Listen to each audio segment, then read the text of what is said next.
Today, we'll be testing AIS in Ponape Secret Realm and seeing how effective it is for clearing the instance efficiently.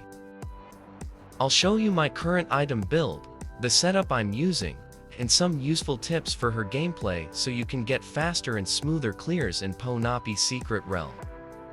Without further ado, let's jump right in and put AIS to work. Before we talk about the build, you need to make sure you're hitting the minimum stat requirements for Ponape Secret Realm first. Here's a quick summary of the key stats you need to hit for efficient damage in PSR. The higher, the better. But if your ignore magic defense is already around 170%, it's better to start focusing on other magic damage modifiers for more efficient damage scaling. Before I show my stats overview, let's first make sure all consumables are prepared so we can maximize our stats even further. These are your meal bees, wind damage alloys, and satisfied feast. For the stats allocation, you can copy this for easy setup. And here's the overview of my full stats after consumables and buffs. Even AIS is a magic class, she still benefits from ATK, PDI, and pen because of enhanced buff. Let's now flex gear and discuss how I got these stats. Here's a quick snapshot of my PvE build before we break it down.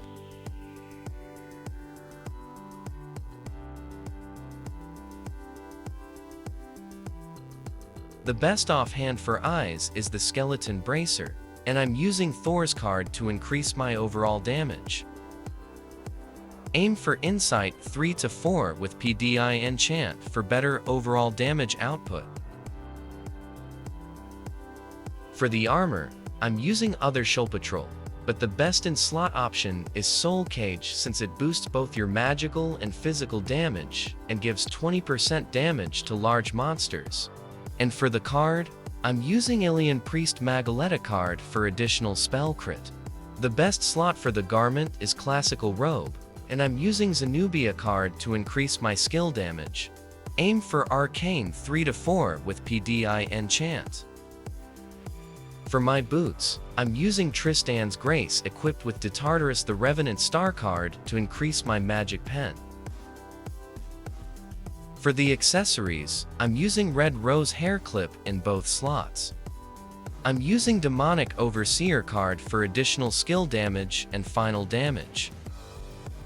On the other slot, I'm using Witch of Calamity card in the first slot to further improve my spell crit chance. For the weapon, I'm using AIS's signature weapon.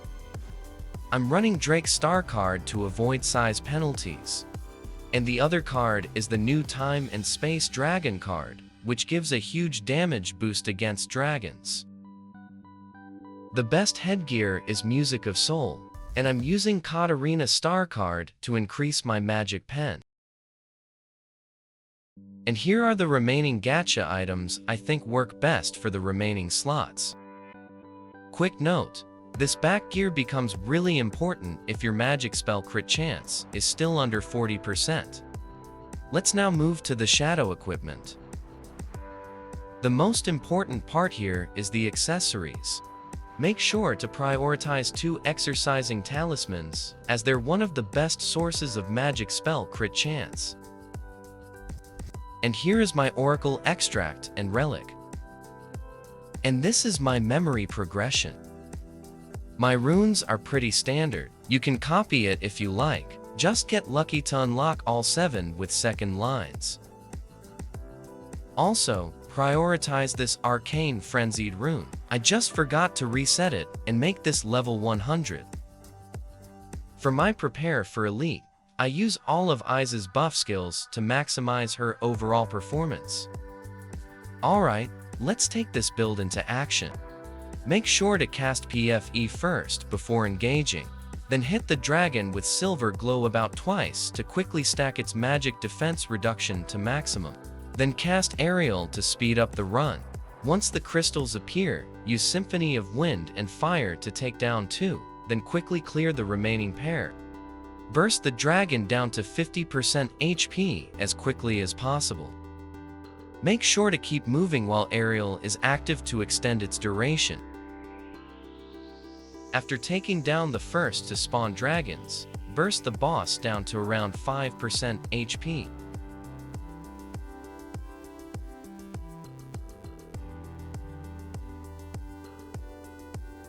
And that wraps up our Ponape Secret Realm guide for this episode, featuring AIS. If you enjoyed the video, don't forget to subscribe. And I'll see you on the next one.